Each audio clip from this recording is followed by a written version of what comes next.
législature foofu xëy na fa lay commencer mooy maanaam ban façon assemblée la ñu bëgg et cetera et tam yan façon nit la ñuy tànn man pour man débat bi Sénégal dafa war a dépasser foofu.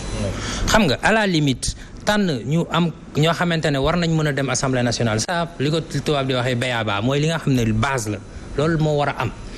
li ñu war a wax ci kay mooy du question xar kanamu assemblée bi mën nga am xar kanam bu baax te réew mi du dox. li ñu war a wax mooy dugg fa mooy évaluation des politiques publiques mooy naka la ñuy càmbaree politique publique yi nga xamante ne état bi wala gouvernement bi sax laay wax parce que bu ñu jaxasee état ak gouvernement mi ngi koy mettre en œuvre ak tam ku jéeg politique yi lan la ñu mën a proposer ci ay proposition de loi maanaam par exemple yoo xamante ne dina dem ba njeexital bi am solo ci askan wi loolu la ñuy wax mais Sénégal du ñuy def évaluation des politiques publiques c'est-à-dire que ban façon évaluation la ñuy def dañ naan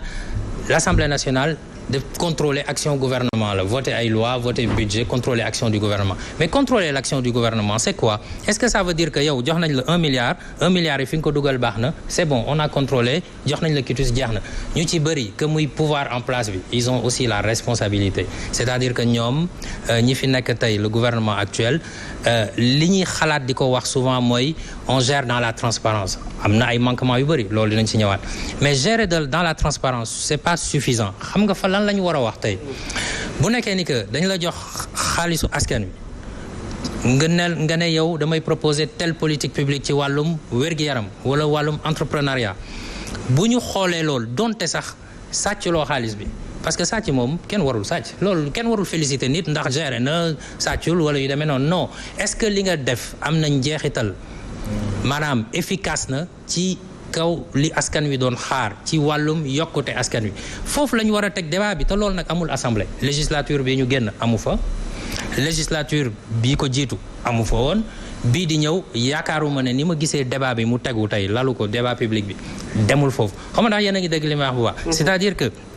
évaluation contrôle action du gouvernement warul nekk rek côté quitus transparence bu ñu la joxee xaalis nga gérer département ministère agence de l'État et cetera boo sàccee moom yoon dafa war a dal sa kaw ba mu mat sëkk bu nekkee ni que nag sàcculoo sax te fi nga dugal choix investissement yi baaxul mais dañ la war a sanctionner également parce que dañ la jox xaalis pour mu am impact la ñu wax donc boo gisee dëkk yi développé loolu la ñu uteeg ñun ñoom dépassé nañ ay affaire u transparence wala nangam ak nangam avion bu cher sax boo ko jëlee ñu rax sa ndig donc loolu waxatuñ ko mais est-ce que yow am nga xam-xam mat nga li ngay def efficace loolu nag nañ si interroger nguur gi ci wàllum plan Sénégal émergent par exemple te kujje politique yi aussi foofu la ñu war a taxawee ci côté boobu ñoom tam la ñu war a taxawee.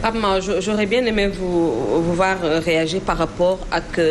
poñ yi fii Daouda soulevé balaa ñuy wéy ci débat bi. mais avec plaisir. Oui. Peut-être à la surprise de beaucoup de gens mais je suis entièrement d'accord avec Tall totalement. kan nañu lem débat bi. C'est tellement vrai xam nga lu tax mën a. nañu lem débat bi jeex na. Je vais développer mais d'abord l'Assemblée nationale jusqu'en 2016 avec le référendum constitutionnel n'avait pas pour mission d'évaluer les politiques publiques. Vous le savez, j'imagine. Autrement, je vous l'apprends, c'est le président Sall. Dans le projet constitutionnel. Non, je suis désolé. L'Assemblée nationale a pour mission aussi de travailler dans l'évaluation des politiques publiques. C'est sa mission de base. Ouais, mais c'était écrit. Contrôle de l'action publique. Ouais, mais c'est pas formel, il voulait dire. Il a été inscrit désormais, depuis l'avènement du référendum du 2016, l'évaluation des politiques publiques comme mission essentielle de l'Assemblée nationale. Vous dites qu'il pourrait le faire davantage, les députés. Ma d'accord avec vous. ndar xëyul sotti te effectivement évaluation en termes d'impact ute na ak contrôle mooy contrôle rek def nga jeex na évaluation mooy njeexital bi ni mu ko waxee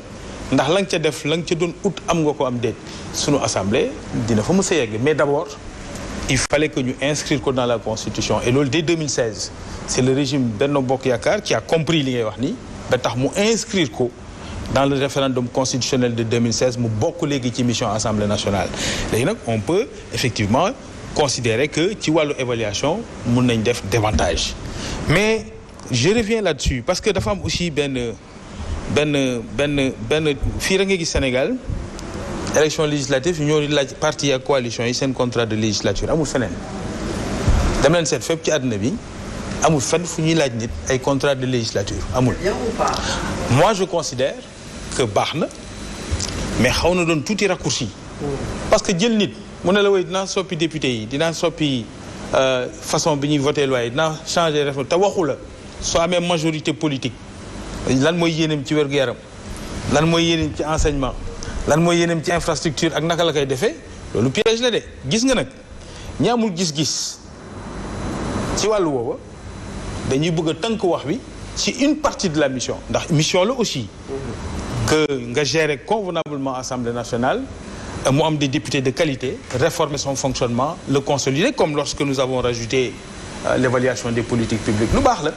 mais njeexital bi mooy lan ngeen di voter comme loi sur les 178 lois qui ont été votées à l'Assemblée nationale bëgg naa ci lim rek 5 yoo xam ne dañu soppi doxalinu réew mi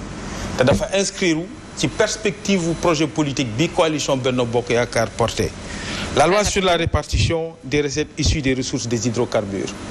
on a voté une loi tënku ko ci suñu texte fondamental suñuy loi pour que ni ñuy utiliser ëllëg ressources yi jógee ci pétrole bi ak gaz bi ñëpp xam ko te du nëbbu ci kenn la loi sur le contenu local pour le secteur privé national pour les hydrocarbures ñu fexe ba nga xam ne multinationales duñ ñëw jël gaz beeg pétrole bi yóbbu ko te suñuy entreprise nationale duñ ci jëriñu la loi sur le partenariat public-privé la loi sur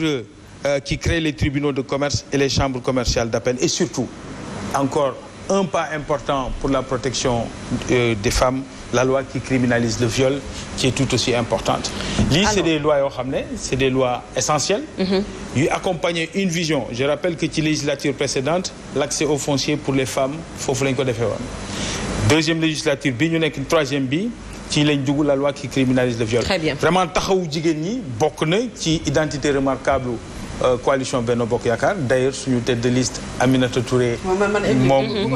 aussi bokk na ci ñi mandargal ce parti pris pour le genre ni mu baaxee li tax yaa ngi wax ne musul am gisu lañ ko fenn mais toute chose peut-être à une première fois beneen bi mooy ni mu baaxee ngeen di ko tudd nii est-ce que warul war a nekk bilan parce que aujourd'hui opposition seeni campagne ñu teg ko yenn saa yi ci faux billets teg ko ci ay passeport diplomatique teg ko ci xeex ci assemblée nationale teg ko ci absentéisme teg ko ci yu bari yoo xam ne jàpp nañ ne moom ngeen di def est-ce que waru leen woon teg à côté li nga xam ne moom ngeen def ngeen jàpp ne lu baax la waaw bon su ma comprendre laaj bi waxuma ne contrat d'abord ñii dañ naan projet de législature ñi naan contrat de législature mooy wane ne concept bi leerul clairement. yéen nit ñi dañuy xaar ci yéen bilan d'abord. waaw moom bilan bi moom laa jógee. ci bilan bi moom la nekk di moom la doon mais dama bëgg ne c'est simple je veux dire ne waxuma ne baaxul. lu baax la. dama ne lu baax la mais en plus de ça. il faut que nga wax li nga bëgg a def ci réew mi globalement. xam nga Fatou Abdou Ndiaye bi muy tàmbali mu ngi lay wax ni mu ngi insister ba tey ci bilan bi ci sa tontu li ma comprendre li nga wax mooy yéen seen bilan c'est arrimé au bilan du chef de l'État. parce que loi yi ngeen koy votel c'est pour mu mën a jëmal li nga xam ne mooy vision politique am ndax yaa ngeen ciy sóor li nga xam ni moom mooy les aspirations du peuple. ndax da ngeen a yem dong ci seen programme bàyyiwu leen xel li nga xam ni moom la askan wi bëgg di ko xaar ci député yi ndax tamit donte ay député majorité bi lañu. mais askan wi ñoom ñoo leen fal te askan wi am na lu ñuy xaar ci yéen loo xam ni peut-être matandiwul ci programme bi ngeen di taxawal. waaw soxna Evelyne Ndar xëyul sotti waxuma ne lépp dafa yemb dama ne rek. président Macky Sall dafa ànd ak i nit yu bokk benn coalition bu tudd la coalition Benno Bokk Yaakaar coalition Benno Bokk Yaakaar nag su jëlee le pouvoir day am ñu féete Assemblée nationale am ñu féete dans l'exécutif liggéey yi bokkul mais pas-pas bi ak yéene bi pour transformer réew mi benn la donc nekkul ne député yi nekk Assemblée nationale doon waa Benno Bokk Yaakaar dañuy liggéeyal président déedéet ñoo bokk pas-pas bi ñoo bokk le projet du plan Sénégal émergent bokk yéene bi donc c'est pas une surprise et day normal aussi soo doonee majoritaire à l'Assemblée nationale nga am un projet politique waaye nag ànd ak Benno Bokk Yaakaar ne veut pas dire bañ a ànd ak aspiration askan wi ànd ak aspiration askan wi moo taxoon pour jël le pouvoir à travers l'exécutif ñu jël un projet politique dem proposer ko là aussi on demande à ce qu'on continue de donner cette majorité au président Macky Sall ndax yéenam ci réew mi te ma firndeel ko fii ci ay exemples yu ndaw mais nga jël dans le secteur de la santé des efforts sont faits. La crise actuelle ñu di ko traverser mu métti ñu di ci jël ay mesures yu draconiennes. pour dimbali ñi nga xam ne ñoo gën a néew doole parmi nous plus maintenant les politiques des infrastructures. balaa may ñëw loolu yëpp ci Cheikh Gueye pour ñu mën di ko wéyal. voilà il faut que mu am majorité assemblée nationale. balaa may ñëw ci Cheikh Gueye mu am quelques lois yi nga fi cité mun ko présenter sax comme bilan bi la Fatou Abdou Ndiaye di laajte mais loi yooyu ngeen voté du yooyu kese am na yeneen ak yeneen. ndax loi yooyu yëpp am nañu njeexital ci dundinu askan wi ndax loi yooyu yëpp yi ngeen di voté yaa ngeen di xayma ban impact la am ci vécu population bi parce que il s'agit pas de voter des lois mais il s'agit de voter les lois qu'il faut qui puissent transformer li nga xam ni moom la askan wi di xaar ci député yi moom la askan wi di xaar ci régime bi fi nekk ndax yaa ngeen di xayma loolu parce que dafa mel ni dafa des ndax booy dégg nit ñi lu ñuy laaj askan wi lu ñuy laaj